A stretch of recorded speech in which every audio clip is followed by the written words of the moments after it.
We are in San Diego right now. We came down here to go to a little Halloween party. Don't move, don't move, don't move, don't move a muscle. I said don't move! Hurry up. Okay, stay there, Austin. It's gonna take a minute. You better wear something on underneath that. What do you been for Halloween? A tooth fairy! You better not lift that skirt up. Woo! But that's not it. That's not all, okay? I came down here to also do some more interviews. So I have 3 interviews lined up today. The one you're gonna see in this video is a military working dog handler. So MWD Handler, which is someone who controls military dog. And what these dogs do, they do lots of things. They sniff for bombs at injury control points.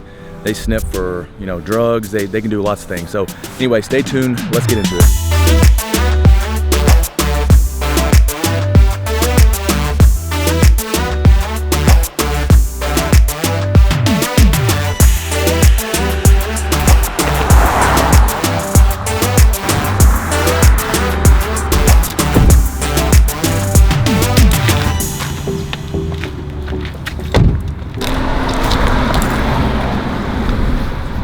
What's up? Long time no see, man. I know. How are you? Good. What's up, Pop? Hi. All right, we're rolling.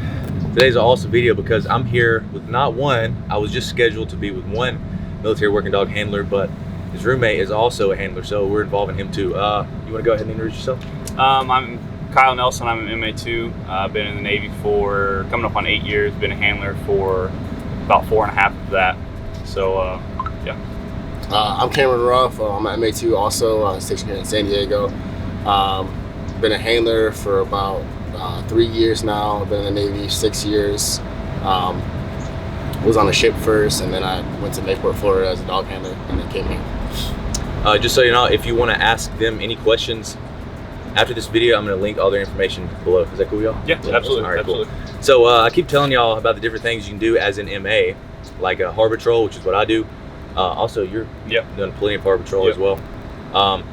You can go in personnel protection, but also another thing you can do is become an MWD handler, which is military working dog handler. So I'm just gonna kind of freestyle. None of these videos are scripted or anything like that. We're just gonna kind of talk. I'm gonna poke and I'm gonna try to pull some answers from them, ask them some random questions. So can one of y'all, whoever wants to talk, just explain what an MWD handler does? So pretty much we day to day, you come in, get your dog, make sure they're fed, do a wellness check on them, and it's kind of like checking out a piece of gear, really. You know, you check over, make sure it's all good to go, and then you just go on about your day, doing inspections, doing rams, and then also every week we're required to do a minimum amount of training, required hours of training per week. If you have a patrol dog, which is all the bite work, all the building searches, trying to find humans, stuff like that. You have certain criteria you have to hit every single one of those tasks every week. So it's just a day-to-day grind. And if your dog has problems, then you got to train out those problems and come up with a training plan, not only for you, but if you're MA2s like both of us, then you got other junior personnel underneath you, and you're the whole team lead. So you gotta manage other teams' training as well.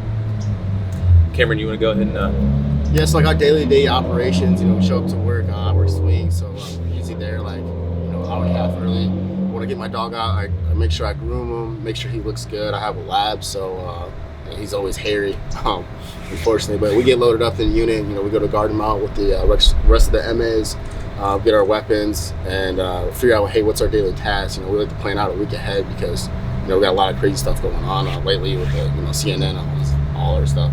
So we ramp up our rams, and we're just out there hoofing it everywhere we go. Having the dogs search parking lots, and just make sure the base is safe, including all the rest of the bases, since we cover pretty much everything here in San Diego. So basically, what an MWD handler does is they are an added measure of security, like for they sniff for any possible explosives, anything like that. Explosives or drugs, yeah. Explosives, drugs, anything that could potentially be coming onto the base. Guys, can one of y'all jump in and tell me what it takes to be an MWD handler? So really, there's two ways to become a handler. There's the pipeline program. So it's when you come out of MAA school. I'm sure you remember it. They go in and they say, hey, is anybody interested in going K-9? You raise your hand or you don't raise your hand. If you're one of the ones that raise your hand, then they take your name down, and then you go in and you do an interview process. And then if you get selected, you go right to school. So you don't really get any fleet experience unless you're a fleet returnee. That's not the way I did it. There's no seats available in school, so I took harbor patrol orders, which is how Austen said that I got my harbor experience. And then I went out to Pearl Harbor, Hawaii. That was my first duty station for the first 3 years of my career. And from there, I got there, still knew I immediately wanted to do K-9, so I was hungry. How do I do this? How do I do this? So I linked up with the guys over in the kennel, and they said, you know, come over here and grind it out with us and show us you're motivated, and we'll give you a recommendation to go to school. So that's what I did. Got there, got my harbor quals in the first 6 months, and then I got switched over to night shift so I could work night shift for harbor and then go work the day shift with K-9 trying to earn that recommendation. I did that for about 2.5 years, and finally got my recommendation to go to school en route to Bahrain, which is where I met Austen. Cameron, do you want to tell us a little bit how you became an MWD? So how I started out with, I started out on the ship as an undesignated seaman. Did my first 6 months in Chesapeake, going to schools, VBSS, SRFA, brig escorting school. So then by the time I got to the ship, I was fully qualified all the way up. I had a master chief that came aboard the E9 and said that, hey, like this MA style stuff it's gonna be too slow for you. So he's like, I got another master chief I want you to go talk to out of Norfolk and see if we can get you in this program. And I said, okay, master chief, which program is this? And he goes, well, this is a K-9 program. I had no idea about it. So my master chief talked to him. He cut me orders, said, hey, like you're gonna be a solid candidate for our K-9 program. Joined the K-9 program. Went to Lackland, A school, then dog school. Had an outstanding on my PRT, and then I went to Mayport, Florida. That's where I picked up my first dog, Cindy, and did my tour there. Had a lot of successful missions between New York and Miami, and then I got stationed here in San Diego. So I'm really been truly blessed by getting the opportunity to become an MWD handler. So y'all been a lot of places. Yeah. So how long have you been in? January 12th will be 8 years. And how many different locations have you gone on missions to or been stationed at? So I've been stationed in Pearl Harbor, Hawaii, briefly at Lackland for dog school again, and then Kingdom of Bahrain. And then from there I went to Great Lakes, and from Great Lakes I tasked out a lot with the Secret Service because we're such a small command. So I went to Manhattan 3 times for President Trump, Prime Minister of Israel, Queen of Jordan, just a bunch of UN dignitaries. And then I went to Notre Dame University for Vice President Pence at the graduation commencement. I went to just downtown Chicago for another visit from Vice President Pence. Just random taskers around throughout the area since we were so local. Previous Secretary of Defense Ash Carter did a few sweeps for him, and then I came out here and just waiting on a dog out here currently.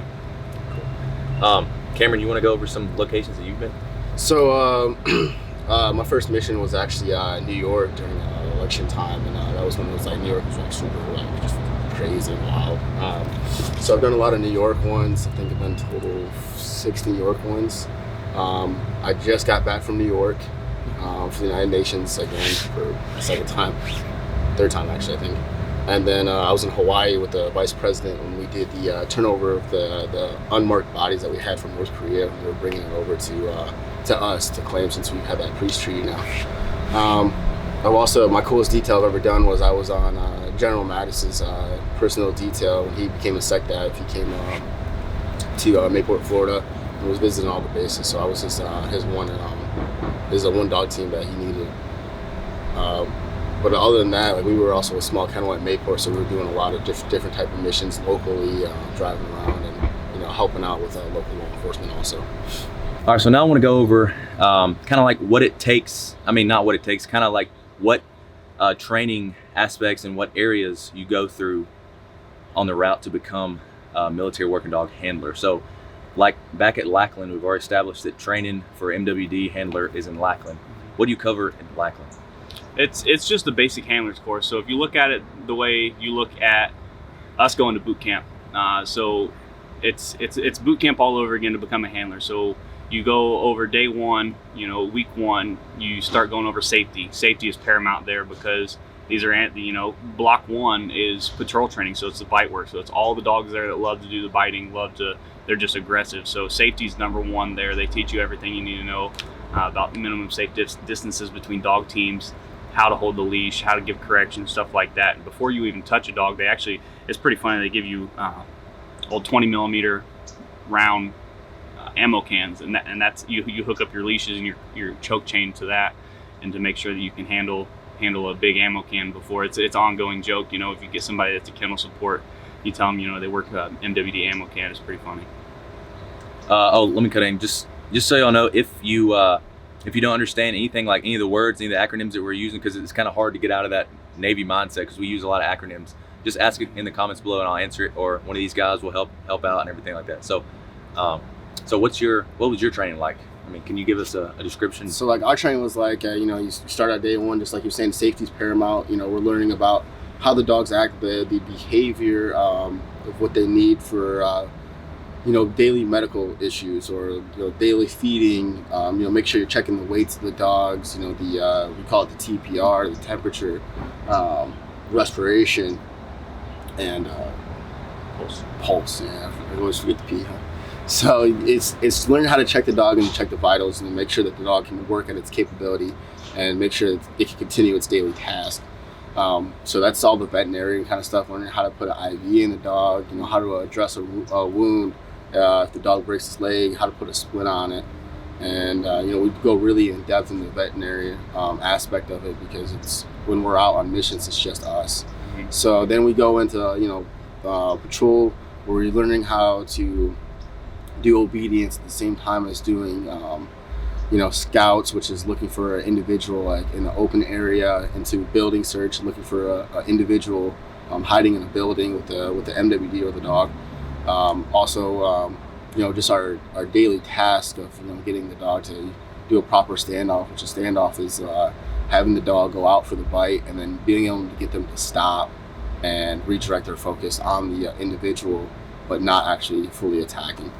Once that's complete, we move over to our last block, which is detection, and that's where you can start getting into like the big science of how a dog finds odor.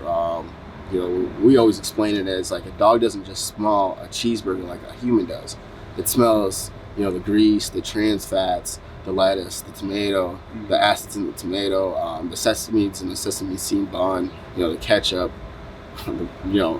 everything in the aspect of it, the dog is able to smell it with its different senses.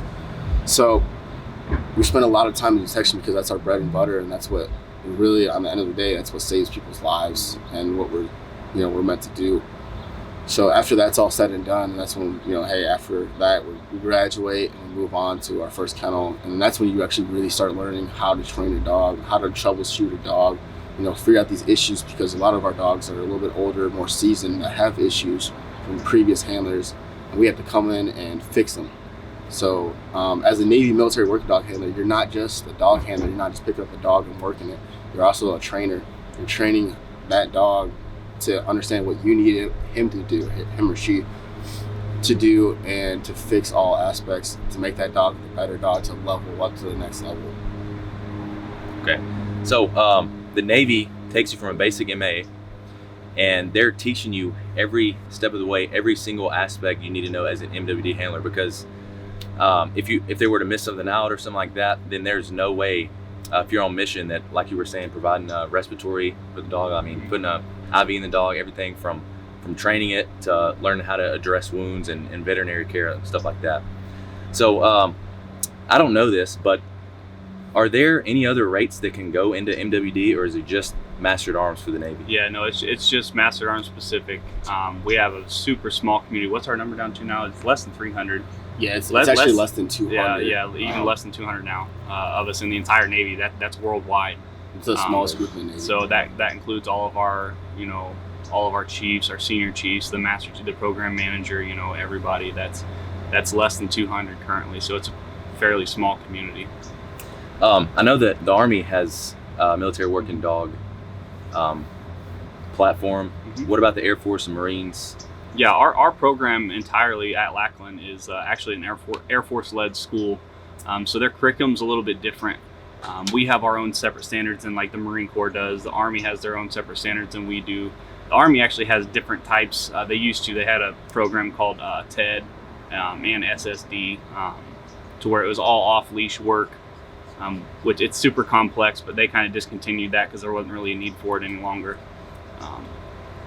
But yeah, the Coast Guard even has their own little facet in the K-9 world, as well as, you got your civilian entities, whether it's Homeland Security, ATF, DEA, Secret Service has their own. U.S. Marshals is linked up with ATF. They have their own K-9. So there's a lot of people who are in the TSA. I think I've already said that. They have their own assets. And it's also pretty complex. TSA also trains at the same place that we train at. Yep. So they have the same groundwork as the Navy and the rest of the branches set standard. Okay, so there are other ways to being a dog handler in different branches, but I don't guess y'all know much about. Well, actually, it's surprisingly we don't know. I mean, I know a lot from like different branches and stuff like that because it's just work with them. So the Army, you can actually come in contracted as a military working dog handler. Yeah. Okay. It's very slim in between, but they have such big numbers that they have only classes for themselves. So that's the easiest way to do it, in my opinion, because you can get contracted and no matter what, you're going to school. The Air Force is a little bit different too. So like the Air Force, they prefer you to go out to the field first, and they get recommended to come back. So you're usually coming back as E4, up for E5. So the Marine Corps could send you right away. We did have a PFC that went right away. We also had another PFC that actually had to go out to the field first. And actually was a grunt first before he'd come in as a K-9 handler. Well, they have to all be still MPs though. And the Navy, I mean, it's either hit or miss. You can do it right from boot camp in A school, or you can come back as a fleet returnee. So, being a military working dog handler, we've had some people ask to go into detail how different rates can transverse into the civilian world. So, can you give me some jobs that would go right into the civilian world after becoming an MWD handler? Oh yeah, just down to like the basic, just being working at a kennel, or just being a basic dog trainer, having your own dog training business. You'll see a lot of handlers that actually do that. They go right into the dog breeding world. They go into running their own doggy daycare type stuff, or they'll start up a business for personal protection canines or detection canines. You can go right into, since not only a dog handler, you hear him say you're MA first and dog handler second. It's what we're told a lot on a daily basis generally. So you can get out. You can be a regular beat cop police officer with a dog. You can go into, there is defense contracting. Where you go overseas, but you're just a civilian contractor, rather than being in the military and stuff like that. And then like all those companies that I mentioned earlier, or agencies rather, DEA, U.S. Marshals, ATF, stuff like that. There's a lot of avenues you can go down, and we call it our $100,000 certificate when you get your certificate at graduation, because if you get out of the military, just about any job you get as a K-9 handler is going to get you upwards of $100,000 a year annually. So I kind of want to summarize. Hopefully we hit all the wickets that I was thinking of. But so Cameron, let's start with you. Do you enjoy the Navy? Do you plan to stay in? I mean, would you recommend the Navy? Furthermore, being an MWD handler to anybody else that is considering? If you want to be a dog handler, the best route to go is actually a Navy dog handler, because we have the highest standards. Our training requirements are the max above every other branch, and it's really also, it's more beneficial to be a Navy dog handler because you have to be a trainer at the same time. You can't just work a dog and expect everyone to troubleshoot your dog and help you fix the dog. Sometimes you have to branch out on your own and learn. So that's why they always say, hey, Navy handlers are top of the line, good to go, it's squared away. I'm going to stay in. I'm going to knock out my 20 years, if not even more, and stay in the K-9 program as long as they keep me. There's just no job that's more satisfactory in my eyes than being able to train a dog and see that dog improve and see the dog being the best that there is. So that's my gratitude, and I really enjoy it. It's nothing like it. There's just a lot more to the program that I feel like I can get out of it. So I plan to re-enlist and stay in for as long as not only the Navy, but as long as the program will have me. There's different avenues you can go down. The best of the best handlers, they generally try out and get attached to the SEAL teams, Deb Grew. So that's a possibility. You can go down also. So for those people who want to do more high-speed stuff, there is actual real high-speed stuff you can do as a handler, more than just out searching vehicles or buildings and stuff like that, or searching parking lots, or just doing random anti-terrorism measures and stuff like that. So ran my own kennel in Great Lakes for a while, so I've seen that part of it. So there's just more to it that I want to see. So yeah, I'm definitely planning on staying in. All right, guys. Well, I guess that concludes, everything. Of course, guys watching, if you have any questions, any comments, anything you want to say, anything you want to add, training questions, anything, drop in the comments below. Anything y'all want to add before we get out of here? No, if it's something you want to do, go for it.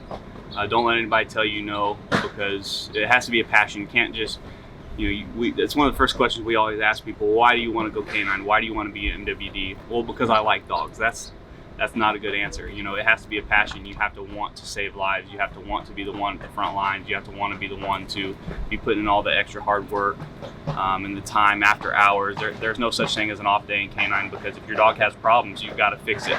There's no such thing as, oh, it'll fix itself. You've got to know the ins and outs of training, like Cameron said. You've got to get with it and knock it out. Also, it's a huge motivation thing. If you're not a motivated sailor that wants to get out there, or any other branch, and not someone that wants to oh hey I'm gonna go self-start and go hey I'm gonna hit this roadway just because I'm motivated and I want to go do it, then K-9's really not the option for you. You have to be motivated. You want to, every single day you come into work, you have to be hey, let's go find people, let's go find explosives, let's go find drugs, and you got to be proactive. It's a dog-eat-dog world out there, as we like to say it, but it's all about motivation. Absolutely. Cool. All right, guys. Well, hey, I appreciate y'all being here. All right, Kyle. All right, so y'all, that concludes this video. I really appreciate you watching. Of course, drop a like if you like this video, and subscribe if you haven't already, and I will see y'all next time.